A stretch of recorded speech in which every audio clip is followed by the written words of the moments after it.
How you doing, guys? Ken here. This is pond update number 4. Not a lot has happened out at the pond itself. After last week's video, I did clean up the spin drifter. Did seem to work well. It looks nice and even now in terms of the bubbles from the front. When I looked at it on the side, I'm just wondering if I turned the diaphragm around rather than made any big difference. But anyway, it looks fine. I'm not going to worry about it. Unless there's any drastic difference in it, I'm not going to mention it again. As I said before, if I ever drain the pond down, which I will at some stage, I'll take the lid off and have a look at it. Fish are all doing fine. I've been feeding now for 3 weeks, just a small amount once a day. They're all pretty good. You can see my goldfish there has a tumour on it. I don't think he's long for this world. And I also have a few. You'll see that guy, there's 2 of them with damaged scales. I would reckon that's spawning activity. If anyone has any comments, let me know. The fish aren't flashing or there's nothing else that suggests there's anything untoward, but I know from experience in the smaller pond they are fairly rough goldfish when they're spawning. But I've tested the water as well over the last week, every second day. No nitrite, no ammonia. Yeah, I'm not very heavily stocked, 10 goldfish and 1 koi, so I reckon it's more the size of the pond that is giving me those readings rather than any sort of biological maturity at this stage. But we'll see how that goes. Another thing I was playing around with was the air pumps again. I did put the spin drifter on its own 70 litre per minute or 75 litre per minute air pump. I have 2 inside. It's a bit too much for me. I know some people like the jacuzzi effect. I don't. The other problem I had as well was it tends to push debris into this corner away from the skimmer, which I don't like either. It does collect there. So when I turn it down, and I think that's part of my bubble issue, is I'm probably not putting quite the recommended amount of air through the spin drifter. But it is the way I like it, so I'm going to leave it like that. But everything else is fine and not much change. Just let's have a look in the filter house. What I want to do is just talk through the filter a bit and how it works. First of all, to show my control box, and there it is there. You'll see, first of all, if you've been watching Steve's videos, Cat and Eye Koi, I'll put a link down. If most of you probably know, he has a similar filter to this, a smaller one. I did go for an upgrade on this filter when I bought it. So I went for a flush, and this is the pipe work for it. There's a flush for the cleaning, for the waste. So basically what it does is, as well as cleaning the drum, there is some type of nozzle there, although I can't see it, that flushes out the waste with water. So this is the solenoid for that waste. Again, it comes down, you can't see it, but the pump for cleaning is down under here. That's the solenoid for it. And in order to have that option, you need to also upgrade to the Siemens logo, which is a PLU, or a programmable logic unit. And basically what it is it's a fancy switch. You can see the in and outs here. I think there's 4 outputs on it that it can control 4 items, and there's various expandable options, but it's something DVS use, and I think there's another couple of manufacturers use them as well, but it just gives you more options. So the way this is supposed to work is that every number of drum flushes, so say every 3 or 4, and it is programmable, it will flush the waste channel. So I haven't actually seen whether that's working or not. There has been a problem with the PLU. You're supposed to be able to log into it, change the language and change various settings either directly on the screen here, or it is networked, and I should be able to do it from my PC on the network here in the house.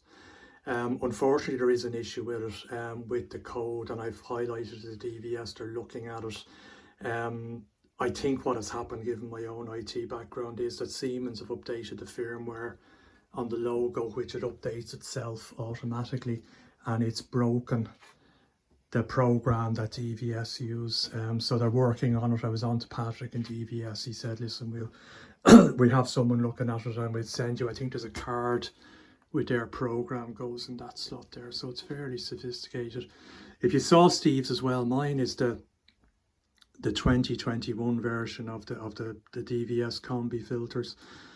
You can see at the back here, mine only has 3 plugs and then has the sensor plugs in the front. Steve's, if you remember, had 4 plugs and the sensor went in at the bottom, so that's the difference. And Steve very cleverly put in another one of these relays so we could connect 2 pumps up, and then the cut-off would work if the water level in the filter dropped.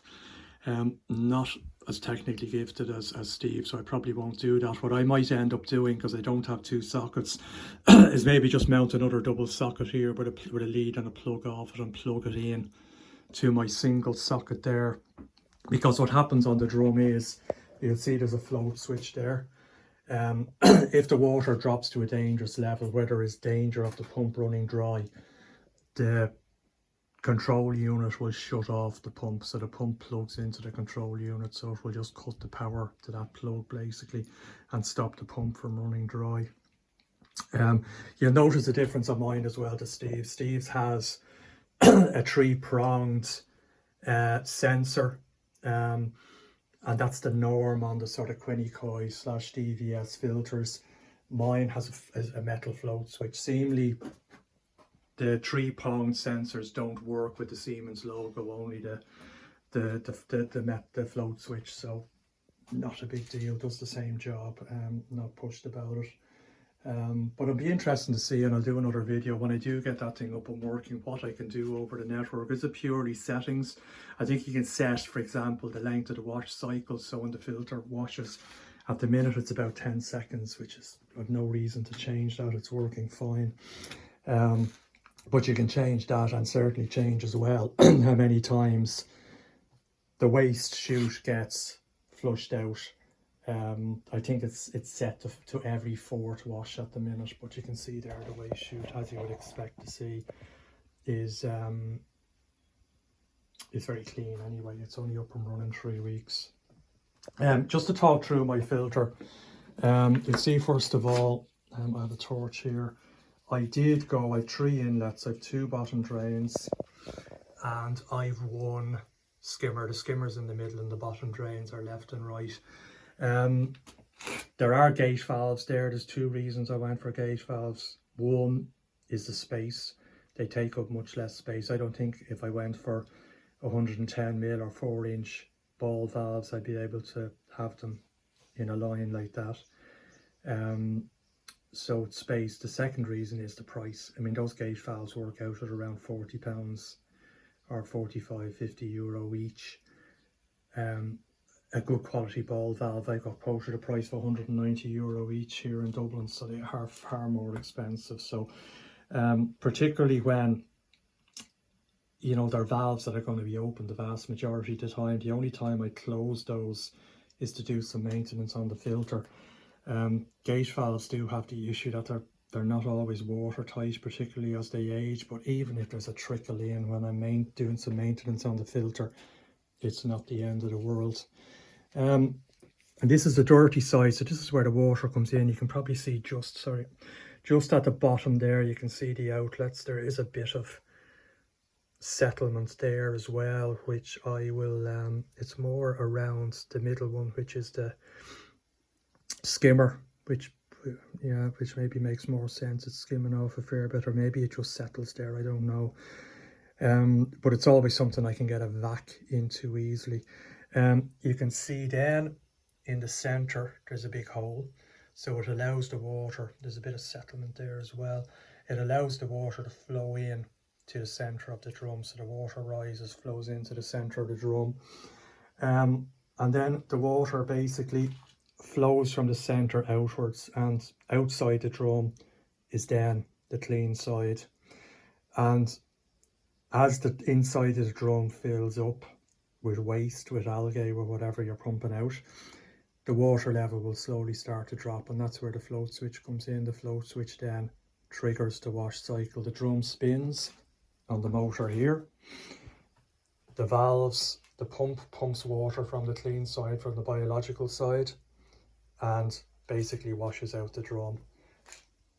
The drum is clean again, the water level rise, and on we go. And at the moment, that's kind of happening about every half an hour or so. I think when I said in the last video, a few days before, I'd got a brush in and I stored up a lot of the algae and waste at the bottom of the pond, and it was very cloudy for a few days. I did notice as soon as I did that, it was kind of every 10 minutes the drum was washing itself. And even, you know, now when the water is very clear, it is blocking up, and you can see there it is very fine. I think that's 70 microns, that what is essentially a sieve. It's almost like nylon.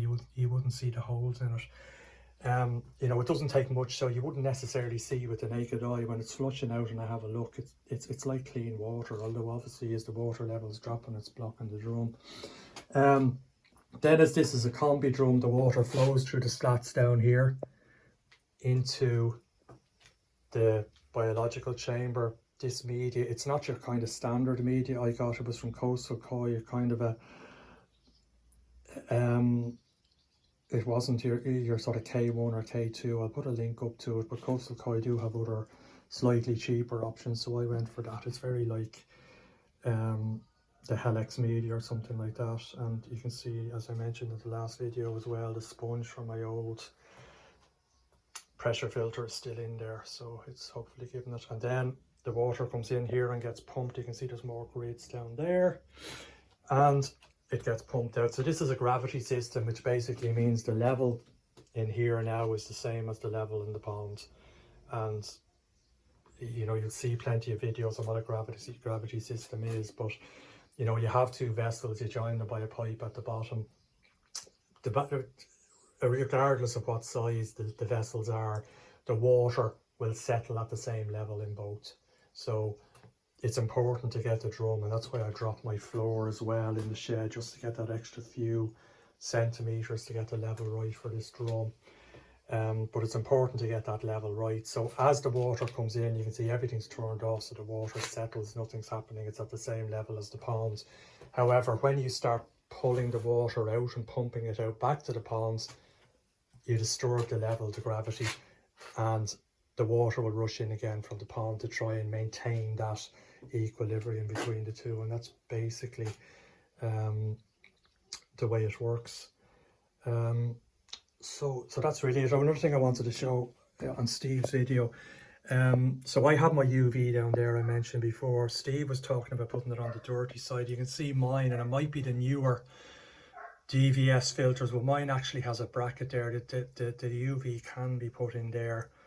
And I presume it just means that what is here, although the hole looks a bit big, no, it's maybe about the right size. It's a 48mm hole, probably means that bulkhead just screws onto that, and then the wire sticks out, because I'm not too sure when you see the cable end of this. I know Steve was talking about totally submerging his. I'm not sure if this cable end is fully waterproof. I'd say it's moisture proof, I'd say it's splash proof. Whether you can submerge it in water or not, I don't know. It's certainly something I'd check out. I know Steve's going to do that. But that's mine there. Now whether you need something else, you just stick it in there, I don't know. I may do that yet, as I said in the last video. Slight concerns about the UV and the fact that you can see into the bio chamber, and the media does go down there the odd time. You know, at the end of the day, it's not a sterilizer, it's a UVC, it's a clarifier, so you would imagine that the media popping down there at that distance, probably not a big issue. But I'm just going to have to keep an eye. If it doesn't work and I find I'm having serious difficulties cycling the bio side, I may have to use that bracket and put the UV in there. But that's it. Other thing I said, I did do some checks on the water. Just get this out of the way for a minute. Coming in here, you can see my trickle is still going in there. I did do some checks. So I mentioned these DPD4 tablets before. You get them on Amazon or eBay. They're generally used for swimming pools. They're to detect chlorine. Now obviously a swimming pool would be the opposite of what we want to do with a pond. With a swimming pool, you're making sure there is chlorine in it for obvious reasons, whereas with us, we want to check that there isn't chlorine. I am getting some detectable chlorine. So I mentioned before with these inline, the chlorinators in inverted commas, they're not great. I mean, even at that little trickle, if I put the tablet in, I am getting some pink. Now it's nowhere near the pink I get from raw tap water, but there is chlorine there. Now I did check the pond is clear. I did check the biocide and there's no detectable chlorine. So it is getting diluted enough. And I know I remember reading on one of the forums that somebody complained, I don't know whether it was Tawasi or Evolution Aqua, who do a similar type unit, that they filled their ponds and there was still very much detectable chlorine in there. Well, whoever was Oasi or Evolution Aqua came back and said they're not designed for a pond fill, they're designed for top up. So yes, they don't totally eradicate the chlorine, but while you dilute it into existing pond water, it should be fine. To be honest, I'd rather have no chlorine, so I will replace that in the near future with something else. And one last tip. This is Halford's own brand oil filter remover. Now you're asking, why am I using that in the pond? It is great for tightening up unions. Very hard to get a twist on, particularly when you need that last bite. It's just the right size, gets a lovely bite and a twist, and that's only, I'd say, about £15 or so. So if you're doing a pond, you can get these strap things. They're nowhere near as good. Those are adjustable to various sizes, and they do a great job. I have to say, it didn't quite solve my leak at that end, but it did solve a couple of other leaks I had on the filter. So again, if you have any questions, stick them in the comments. Any suggestions for future videos, let me know. And if you want to see more content, just hit subscribe. And what I'll probably do the next time actually is I'm going to do, and I'll explain a bit more about it, but I'll do a bottom drain flush. So I'll get the vac in, I'll clean that up the next time. So maybe the next video we'll do a bottom drain flush. It's probably a little bit early to do it. As I say, the filter's only running 3 weeks. I wouldn't say there's much in there, but I'll just go through that process in the next video. If you have any questions on the pond or the video, just let me know. Thanks a lot.